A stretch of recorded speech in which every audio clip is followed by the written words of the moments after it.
Hey guys, welcome back to the channel. Today we're going to be building our first budget gaming PC. The budget for today's build is $600. First, let's talk about all the parts that we're going to be using in today's build. We're using the B450M Gigabye motherboard, which is around $70, pretty basic. We're going to be pairing it up with a Ryzen 3 3200G, which is a quad-core processor. We're using a 16 gigabyte memory kit. Now, this one is an RGB kit, but realistically, you can actually cut the budget down by using a non-RGB one, and I'll link that one in the description below as well. We're going to be using a 500 gigabyte M2 SSD. Now, you may want to add a bigger SSD later or a bigger hard drive later, depending on your storage needs, but this is enough to get us started. We're going to be using an RX 580 graphic card. There were a few graphic cards in this price range, so I'll link those ones below as well. You can pick the one you liked. I had an extra RX 580 lying around, so that's what we're using in our build today. And for the juice of our build, we're going to be using an EVGA 80 plus bronze rated 450 watt power supply. And we're going to be building it all into the NZXT H510 case. And for fun, we put a baby Yoda in there. Let's get started. First, let's install the processor. You want to set the motherboard processor socket in the unlock and open position. Next, locate your processor. On one of the corners, you'll have a golden triangle. A similar triangle is also on your motherboard socket. So go ahead and find it and align your processor and your motherboard up. Next, grab the processor from the sides, don't touch the top or the bottom as you could damage it, and gently place it until it falls in place. Once it's fallen into place, you can go ahead and lock it. Next, let's install the heatsink that came with your processor. If you notice, the thermal paste is pre-applied, so you don't have to worry about installing it yourself. It also has 4 screws, so let's go ahead and line those up with the screws on our motherboard and tighten them one by one. To check if you've properly secured the heatsink, you can always gently pick it up from the heatsink. Your entire motherboard should come right up. Next, we can install our memory. To prep the motherboard for that, let's go ahead and open up the RAM slots on both sides. Go ahead, pick up one of your RAM sticks and look at the notches. Those notches should line up exactly the same on your motherboard. Gently place them in and then firmly push down from the center. You'll notice that both sides should click into place. You can repeat the process for the other stick of RAM. Next, let's just install our SSD as well. Find your M2 SSD socket on your motherboard. For us, it's right in front of the heatsink. You want to insert your M2 at an angle, gently push in, and once it clicks, you can press it down and secure it into place using a screw. Next, let's prep our case by installing the I/O shield. Honestly speaking, installing the I/O shield is the hardest part of building any computer. No matter how many computers you've built, this can still be tricky. As you can see, I was struggling for a little bit, but you want to gently apply pressure on the corners. Try not to push in the middle as it can bend or break. Once all 4 corners are locked in, we're good to go. To insert the motherboard, let's first flip our case to the side. Gently lower the motherboard in at an angle. First, I line up all the ports with the I/O shield, and then I gently let the motherboard sit. Next, we're going to secure it using the screws that it came with. Keep in mind, you might have to install some standoffs before you start this process. For us, all the standoffs were already in the right place. Make sure to tighten all the screws into place. Next, let's install our graphic card.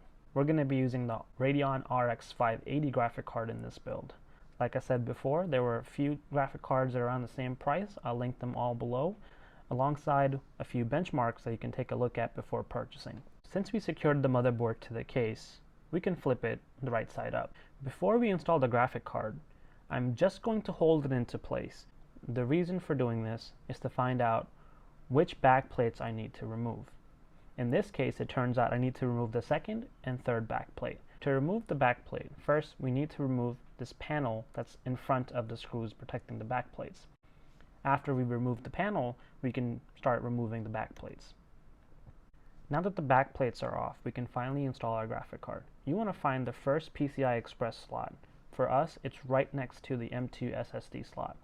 You want to open up the notch to make sure we can install the graphic card. Next, you want to line up the notches on the graphic card and on the PCI Express port. Once they're lined up, you want to put firm pressure until you hear a clicking sound. That means your graphic card is now installed. Now that the graphic card is installed, we need to secure it into place using the same screws that we took off earlier. And since we've secured our graphic card into place, we can reattach the back panel we took off earlier. Next, let's give it some juice. It's time to install our power supply. Locate your power supply and make sure the fan is facing the vent on your case. For this case, the vent is at the bottom, so we make sure the fan is pointing down. You want to use the screws that came with the power supply to secure it into place. I picked up some cable extensions that are going to match Baby Yoda. First, let's power up our motherboard. I'm using the extension, but you can use the power supply cable. To install it, I'm going to put firm pressure until I hear a click. Next, I'm going to route the cable in the back so it looks cleaner. Next, let's give some juice to our graphic card. The cable this time is the PCIe cable. Same thing as before, I'm applying enough pressure for it to click in. I'm going to plug it in and then route it to the back. Next, let's give some power to our CPU.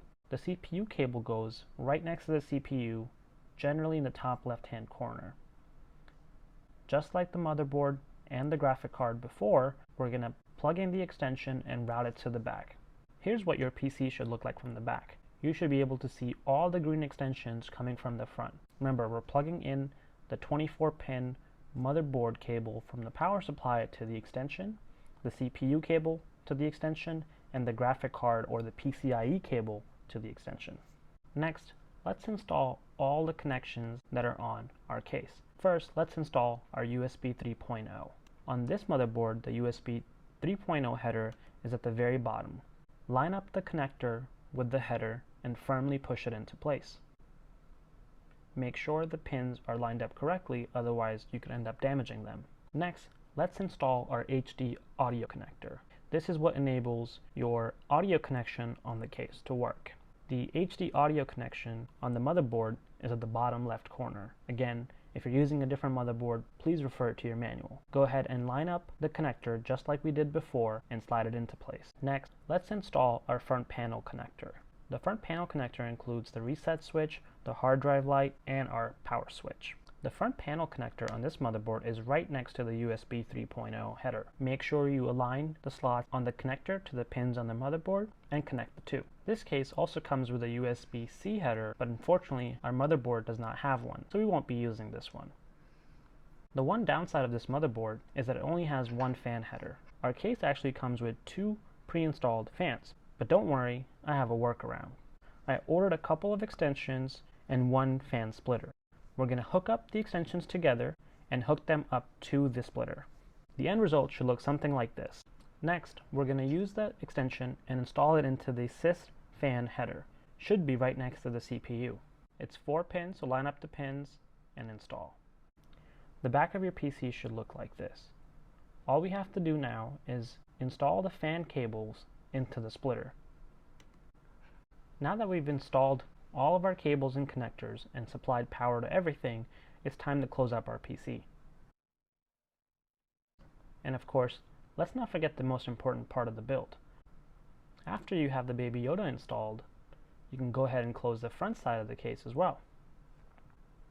And that's it. We're done building our computer. I hope you guys enjoyed the video today. If you did, please leave a like and don't forget to subscribe to the channel for our future videos. See you around.